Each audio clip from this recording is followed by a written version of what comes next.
Oi, gente, tudo bem? Neste vídeo, nós vamos trabalhar com período composto por coordenação. Com certeza você já ouviu falar nas orações coordenadas. É disso que se trata, então, este vídeo. Eu sou a professora Marcela e eu espero que ao final dele você se sinta apto a classificar esse monstrinho na vida dos alunos. Vamos lá?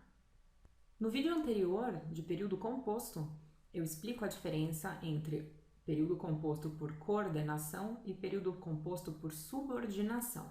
Mas eu vou retomar bem rapidinho se você já viu e não se lembra ou não quer voltar para lá. No caso dessa frase, nós temos a presença de duas orações. Olha só, queria ir e pude. Se eu passo uma barrinha aqui, com certeza você consegue perceber que eu queria ir à festa é uma oração independente da segunda, sintaticamente independente. Ela tem o sujeito eu, ela tem o predicado queria ir à festa, quem quer ir a algum lugar e o lugar está descrito na frase.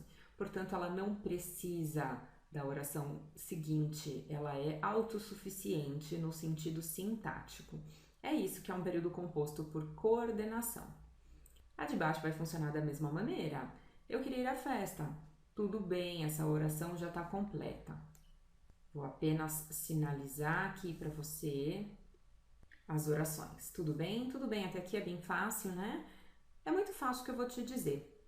Olhe para o pronunciado e veja que entre uma oração e outra, onde eu passei a barrinha, não tem nada.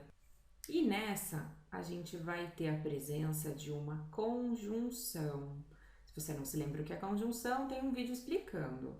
Então, essa oração coordenada que não tem a presença de uma conjunção vai ter um nome.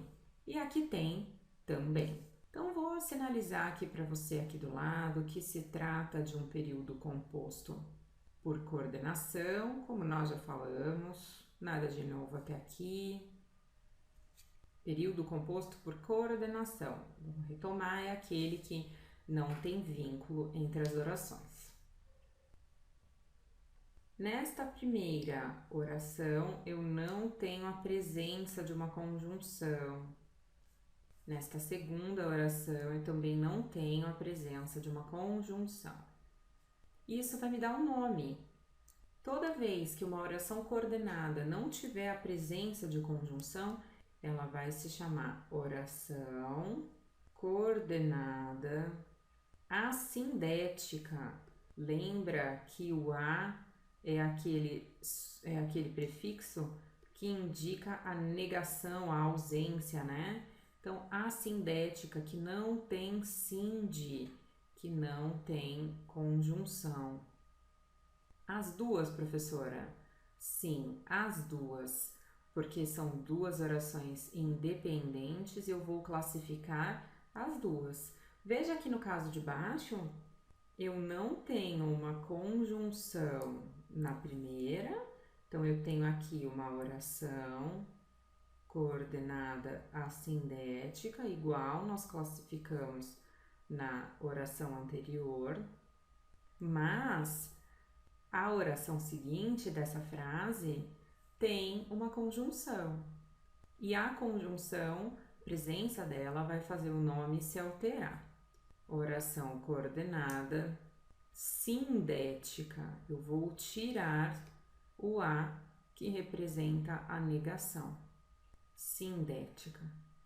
Nesse caso, eu vou ter que avaliar o valor semântico dessa conjunção. O mas representa uma conjunção adversativa. Então, tem uma oração coordenada sindética adversativa.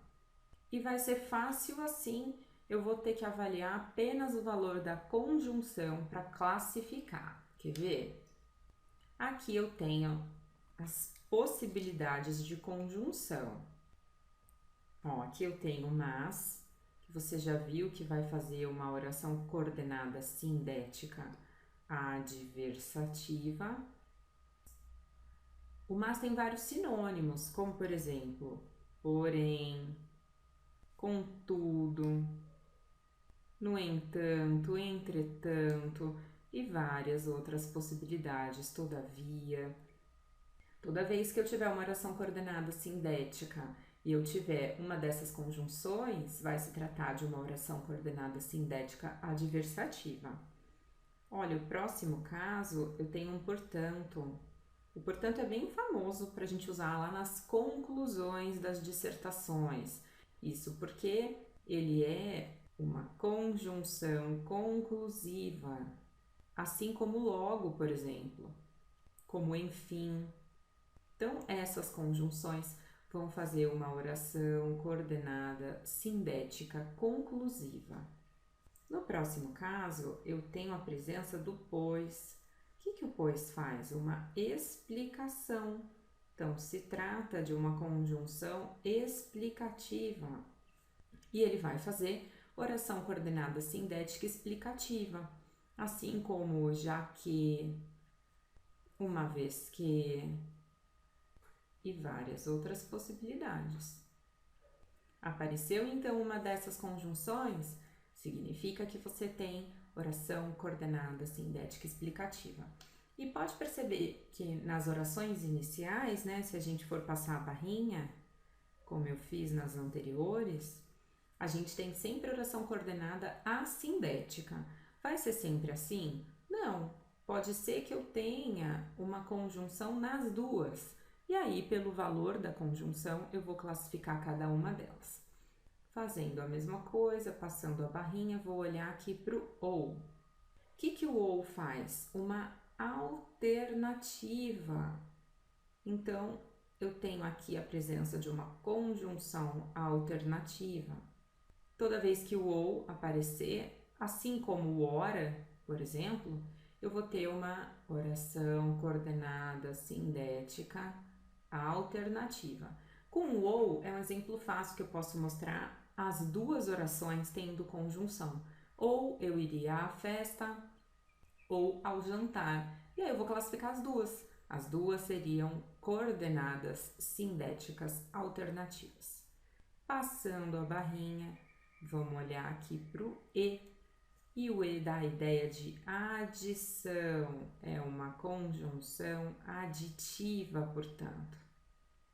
Assim como o não só, mas também, o além disso e outros casos. Fácil, né? Tenho que avaliar então o valor semântico da conjunção nas orações coordenadas sindéticas. Avalio primeiro se tem conjunção, se não tiver é a sindética, se tiver eu vou pensar na classificação dessa conjunção. Tudo bem? Aguardo você nos próximos para a gente trabalhar com as temidas orações subordinadas. Tchau, tchau!